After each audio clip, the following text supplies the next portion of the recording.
Well, hello, Digital Design Days online. It's really good to be with you. I first of all want to say thank you to Filippo.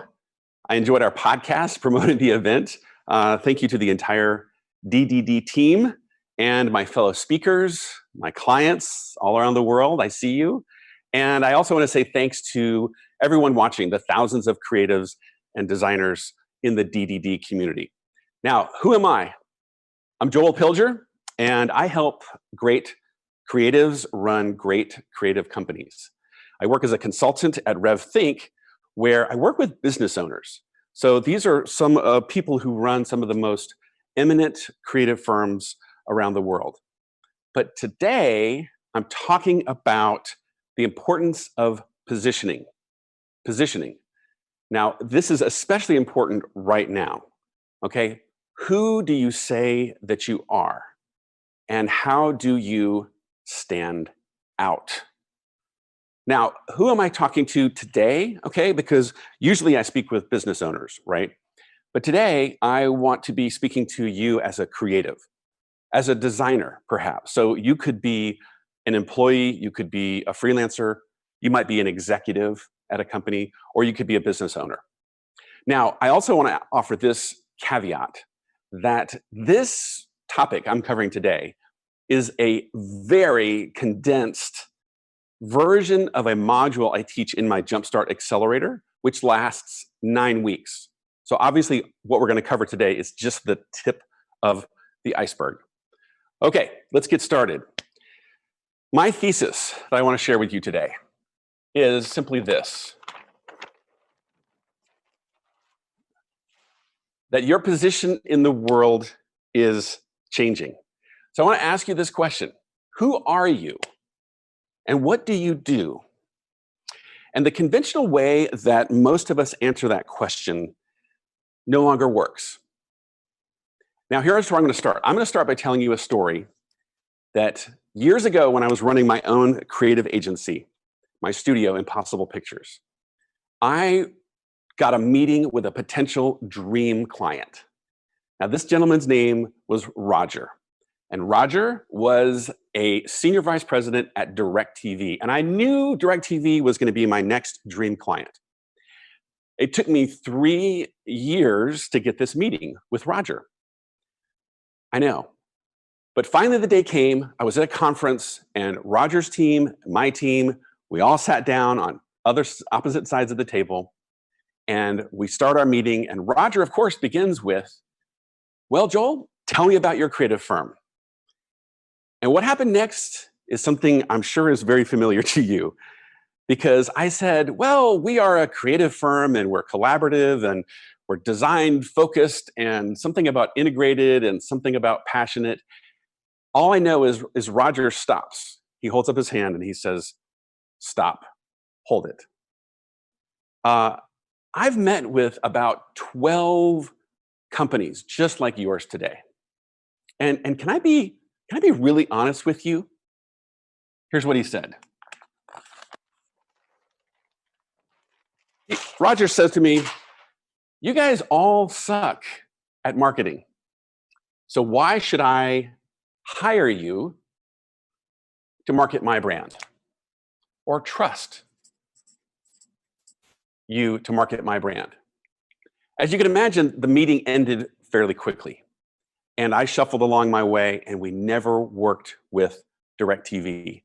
That opportunity for me to connect with that dream client was gone. It was over. And what I learned was that as creatives, communicating, I'll say here, the old way no longer works. Now, that was then. That was years ago when the economy was busy and thriving. What about today? Today, things are quite different. So let's talk about that. Let's talk about the new normal. What is the new normal? What's happening in the world right now? Well, something is going down.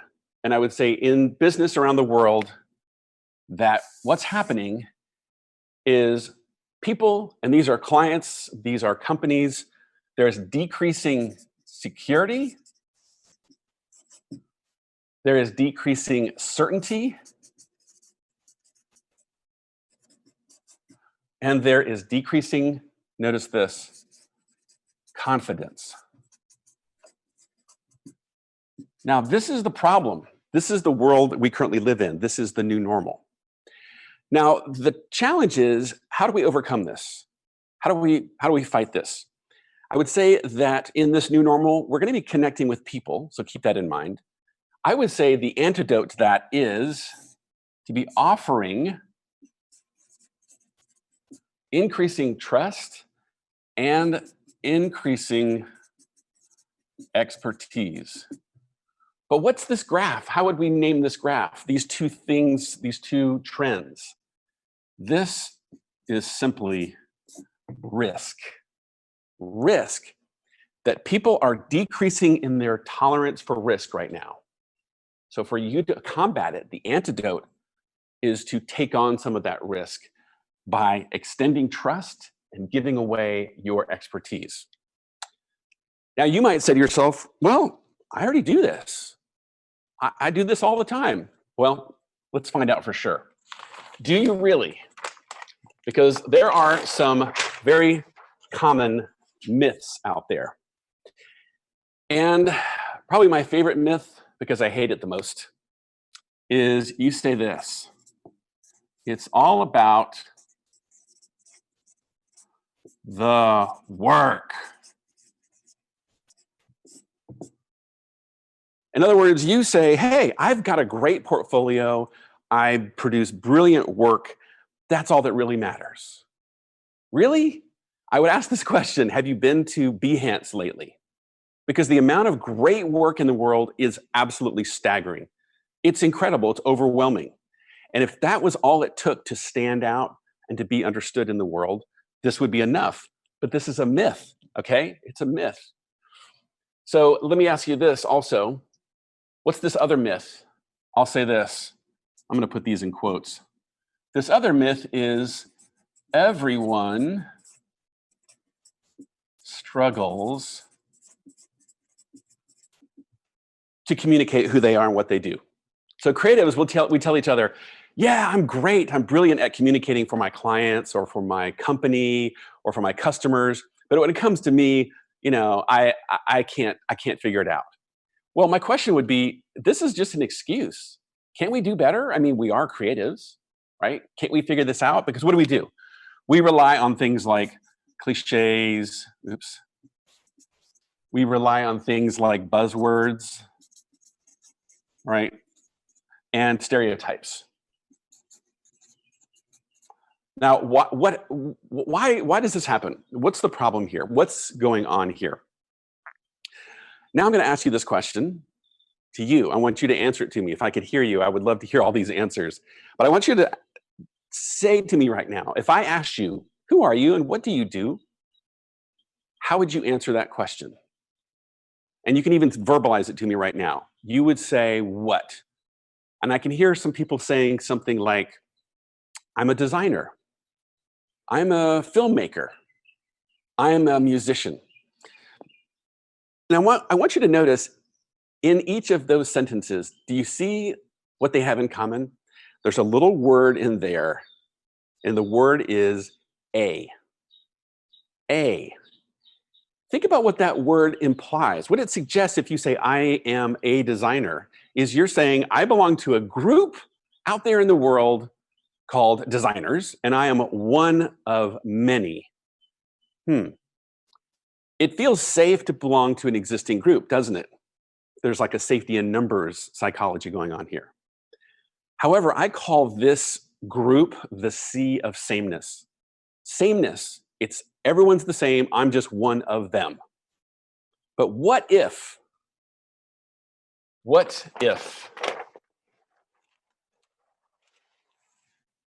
we could take that little word when you said, I'm a designer, I'm a filmmaker, I'm a musician, and swap out that little word, a, with this word, the. What might be possible? Let's see what happens when we play it out, okay? We're going to say something like, I'm the designer serendipitous.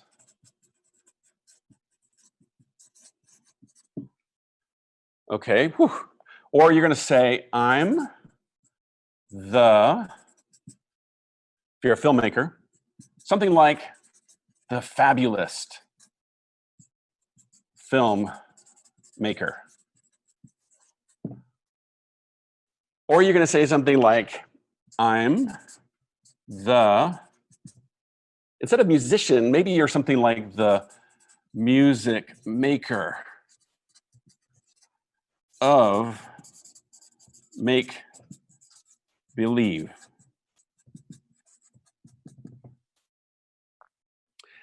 Now, I want you to try some of these on. Try on the word the. How does it feel if you were to say, I am the? Obviously, you can't say, I am the designer. That doesn't work. It forces you to think in terms of you're not one of many. You're not one anything. You're the one and only. You are unique. But notice that this is scary. Why? It feels risky. Now, there's that word, risk, that I mentioned earlier. Hang on to that word. Now, what are we doing here when we do this? This is positioning. Let me give you a definition. So my go-to definition for positioning is simply this, that positioning is a marketing strategy that aims to make your brand, this could be you, occupy a distinct position relative to competing brands in the mind of your client, your audience, maybe your boss, okay? Whoever you're speaking to, positioning is what helps you stand out and be set apart. So this could be clients, it could be customers, okay, it could even be your boss, as I mentioned. Now, what are the common approaches when you try and create this positioning, this message, right? Well, we look at basic attributes, things like what? We look at why, what's your purpose, right? We look at things like who are you, what's your name? We might look at things like how and when and where, okay? There's a lot of different dimensions that we can use to explore positioning. But I can skip ahead and tell you that after doing research for years, after my failure, when I blew it with Roger at DirecTV, I noticed there were 3 dimensions that were most powerful when positioning for creatives and creative firms. And it was these. It was why, who, and how. And that led me to this discovery that I call the 3 Ps. So here, the 3 Ps are, what's your purpose? What's your power?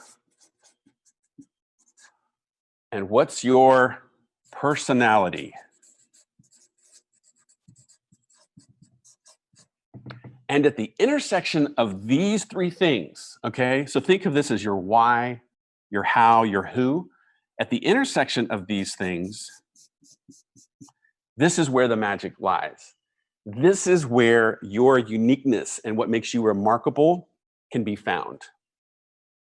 And notice that the what, right? Like I produce commercials, okay, or I make websites. It's actually not that important. These dimensions are actually the important ones. Now, when we go through this exercise, what do we get out of this? Well, we kind of get things like, I find out what's your POV? Or I'm going to hear, what's your opinion about the world? Maybe I'm going to hear all about your tone of voice. Maybe you're going to tell me all about your particular style. Also, you're going to tell me about your differentiators, right? Maybe you have a specific angle, okay, the type of work that you do, the way that you approach it. And then maybe you're going to tell me about you have a particular attitude. I like that one a lot. And then here's two of my favorites. I love these. What about your vibe? What about your flavor? Flavor is a good one. How many flavors can we detect with our mouths? Millions. Similarly, as creatives and as creative firms, there are millions of flavors. So these are the 3 Ps. Now, when you look at this, I want you to understand something. That if you get this wrong, here's what I see happen. Is that you will communicate in a way that is safe, but very possibly boring or uninspiring. You don't break through. People don't know what to do with you in their minds, and they move on. But once you get this right, here's what I know is possible. It's that you can speak in a way that's remarkable, you can be viewed as trustworthy, and you can assert your expertise. You can be the expert. So here's what happens, I find, is until someone gets this right, I tell them this, that opportunities cannot find you until you first find yourself. So until you find yourself, how can others find you? How can others know you? But on the other hand, once you do figure it out, you will be in a position where you can carve out a position in the minds of your clients, in the minds of your audience, not on their shelves, okay, right here. All right, let's look at a quick example, because I want to show you just one very simple example of what great positioning looks like. And this is one example. It's hard to show this because I would need to show you 100 different companies. But I did a positioning exercise. One of my clients in Los Angeles is a creative firm called Laundry, a motion design studio, absolutely amazing. And when I worked with Laundry to overhaul and tune up their positioning, we arrived at this language, laundry, okay? Artists, misfits, wildcards, experts of the unexpected. Now, this positioning statement continues by saying Laundry is the creative partner to the smartest brands and agencies in the world. And notice they didn't say a creative partner. They said the, okay? I love that. Now, what happened when they did this? They went from this very bland, ordinary milquetoast positioning language where they are having trouble breaking through and gaining audience and getting the meetings they were trying to get. After this, over the last 4 years, they went through a 4x growth phase. Now, there were many pieces to that and that growth stage, but one of the partners there, PJ, I worked with closely, said that positioning was fundamental to their ability to move forward and grow. And in fact, he shared this quote. Here's this quote from PJ. He said, "No one likes arrogance. However, if you are too humble, opportunities won't open up to you. Thanks for teaching us to be the experts that we are. That clarity helped our business," I know you're going to like this word, skyrocket. So kudos to PJ and his team at Laundry. They've obviously done all the hard work beyond positioning to achieve what they've done. But I love this, how being too humble can actually be a place where you don't serve. It doesn't serve you. It doesn't serve anyone. And then this word experts and clarity, and of course, skyrocket. Now, I just want to encourage you, this is only one example, okay? I encourage you to go to Laundry's website here and see for yourself. I've done this for about 150 creative firms. So of this one example, this is just one really good one, but I could show you many, many, many more, but we don't have time or space for that. Now, let me tell you something. When I explain this to you, you're probably thinking, okay, I'm ready. But I want to give you a sense of why you won't. Here are the common obstacles people get stuck with. One is when you write that language with the word "the" in it, you're going to feel ridiculous.